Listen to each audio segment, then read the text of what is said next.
In today's video, we're going to be taking a look at the 5 things that I wish I knew prior to picking up the Sony a7S Mark III and the Atomos Ninja 5. It's a powerful combination that can shoot a lovely 12-bit RAW image, but these tips and insights should help you save some money as well as maximize this camera combination. For those of you that are new around here, my name is Riley and I'm a documentary filmmaker that likes talking about everything from filmmaking and creativity to faith. I'm also someone that uses Sony cameras. So if any of that interests you, be sure to consider subscribing and following along. All right, let's dive in. The first thing that I wish I knew is the way that the dual base ISO performed in ProRes RAW with this setup. I'm sure most of you have heard that this camera has a dual base ISO sensor, which means that there are 2 ISO values that this camera is going to perform best at, both in terms of dynamic range and also in terms of noise. And that's at 640 and 12,800 if you're filming in S-Log3, which you have to record ProRes RAW.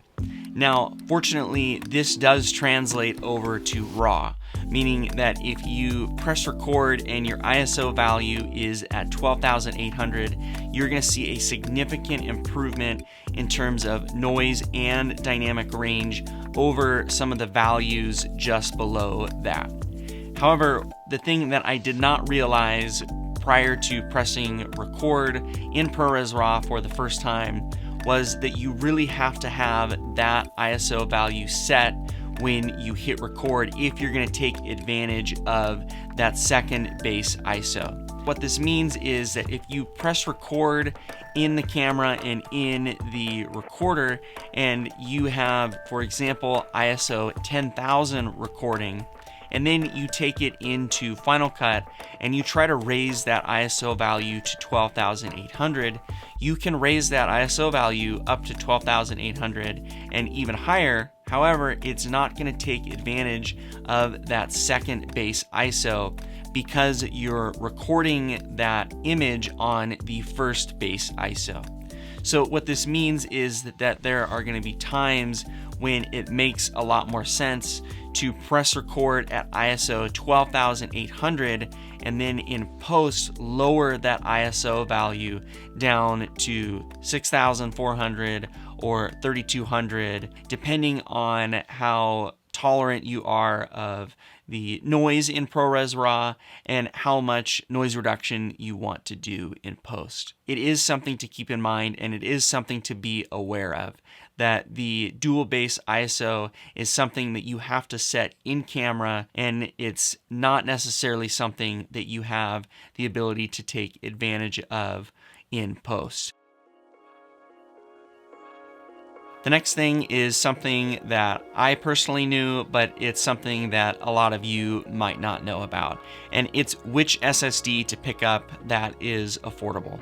It's something I get asked about in the comment section pretty frequently, and I use the Western Digital Blue SSD. It's the full-sized SSD that you have to put in the little caddy, so it does stick out slightly from the side of the Ninja 5, but it doesn't bother me that much because the HDMI cable sticks out about that same amount from the side of the Ninja 5. I personally use the 500 gigabyte version and have had no issues with it recording ProRes RAW in 4K at up to 60 frames per second for long periods of time. For me, it's reliable, it's something that I'll probably buy more of in the future, and it's something that can save you a couple $100 per SSD over the Angelbird and some of the more expensive brands that are on the market. Speaking of SSDs, the next thing I want to talk about is the relationship between the file size and the image quality. Now, in my opinion, the image quality that you get with ProRes RAW is amazing. And to me, it's definitely a step up over the already great image quality that the internal codecs give you on the a7S III. However, it does come with one trade-off, and that's the large file sizes.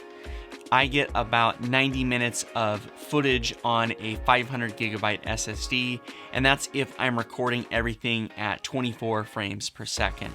I get even less than that if I'm recording a lot of footage at 60p. So what this means is that you're gonna need larger and more hard drive space to be able to edit off of, and you're gonna need more hard drives to be able to back up and archive your projects moving forward. If you're someone like me that likes to shoot a lot of documentaries and long form content with interviews and events that can roll on, it's gonna add to that cost even more. For me personally, I feel like this is a trade-off that I'm willing to make most of the time.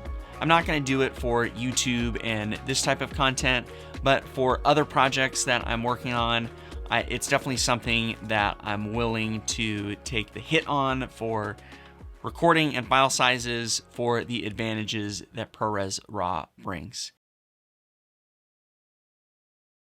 The next thing that I want to touch on was probably the biggest surprise out of this whole bunch, and it's a pleasant surprise. And it's the speed and performance of ProRes RAW as a codec. Now, this actually to me is something that kind of helps negate the con of having ProRes RAW be such a larger file size than the internal A7S III codecs, because ProRes RAW is so much easier to edit than the other internal A7S III codecs. Both XAVC-S and XAVC-SI on the A7S III for me kind of bog down my MacBook Pro when I'm editing on them. And I have a decently spec'd out and recent 2019 MacBook Pro with a pretty good processor.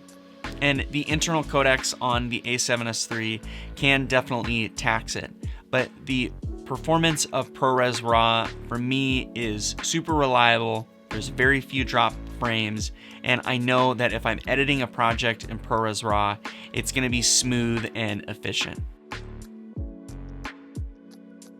The last thing that I'll mention that I wish I knew for this camera setup is to use the PQ mode to monitor everything with the Atomos Ninja 5. Now, prior to discovering this, I was using a combination of the HDR mode and some of the custom LUTs, and while these modes are fine, they don't actually use the full 1000 nit brightness to display in a true HDR viewing experience. And so what this means is if you use PQ mode, it's going to use the full brightness range of the monitor, and you're going to get a pretty true to life image. It's going to be really accurate, and what you see is what you're going to get for the most part. If there's detail left in the highlights in PQ mode, you're going to be able to recover those details in post for the most part. So I found that PQ mode is the most accurate and is the most reliable to monitor in, and it's definitely something that I wish I discovered a lot sooner. Well, hey guys, that is going to do it for this one. Please let me know in the comment section below if there are any tips and insights that you've discovered recently about the Atomos Ninja 5 and the A7S III that you wish you would have known sooner. I really have enjoyed shooting on this combination, and I have several other videos on this topic that I will link in the description below. And as always, I would love it if you would hit the like button as well as consider subscribing. Those two things really are the best way to help me support this channel. Thanks so much, and I'll catch you guys in the next one.